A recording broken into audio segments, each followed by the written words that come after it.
19 Ivan Caraman și numărul 3 Constantin Nițe. 22 Octavian Onufrei, 19 Ghenadie Ploniș. Să scurteze, evident, etapele și să facă acest play-off. Partidă care poate fi și spectaculoasă. Ia să vedem aici o primă fază interesantă și este gol! 1-0. Andrei Negara marchează pentru Dinamo Plus. Au reușit să desfacă apărarea celor de la Balcan și este 1-0. Andrei Negara deschide scorul. Alexei Capsamun, care figurează pe banca de rezerve. Iată aici greșește Ruslan Istrati și aproape de 1-1 a fost Vyacheslav Kojemeaca.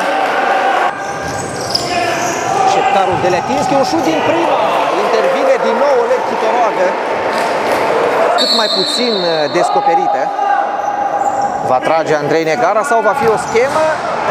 Iată faza continuă și ratare. Dinamo Plus putea să facă 2-0. Un călcâi și iată 1-1. Foarte frumoasă această combinație. Se încheie cu golul marcat de Ghenadie Orbu. Au reușit să desfacă apărarea celor de la Dinamo Plus.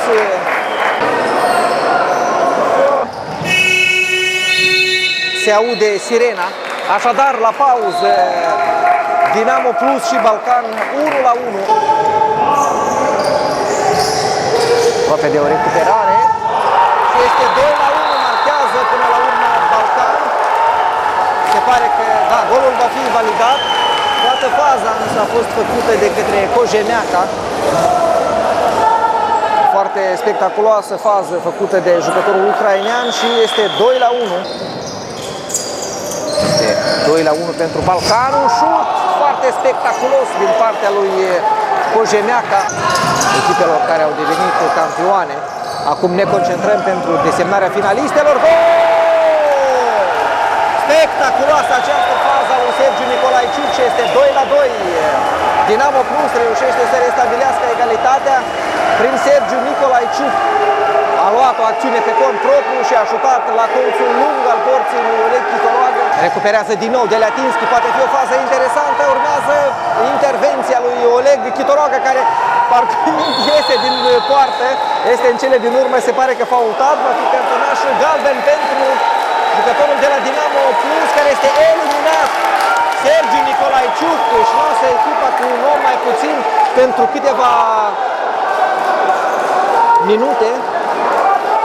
Al doilea galben și eroul celor de la Dinamo Plus la faza de mai devreme. Balcan s-a impus cu neverosimil, 7-2, acum este 3-2 pentru Balcan. Marchează, se pare că Ivan Caraman. Al treilea gol marcat de Balcan, poartă semnătura jucătorului de 38 de ani, Ivan Caraman. Victor Negara întoarce un adversar. Negara, iată aici, gol! 3-3, marchează Andrei Negara. Excelent meci! Iată, au reușit să desfacă în mai puțin de un minut apărarea celor de la Balcan și este 3-3. Dinamo Plus marchează prin Andrei Negara, care reușește dubla în această partidă. Practic au futzalul în sânge portarii celor două echipe. Foarte frumos intervine, iată acum și gol! Marchează numărul 4 Alexandru Marjanovski, 4-3 pentru Dinamo Plus. Balcan deja este cu cuțitul la os și cu sabia lui Damocles deasupra capului. Dinamo Plus face 4-3. Aici Nițe, poarta este goală. Încearcă un șut însă în adversar.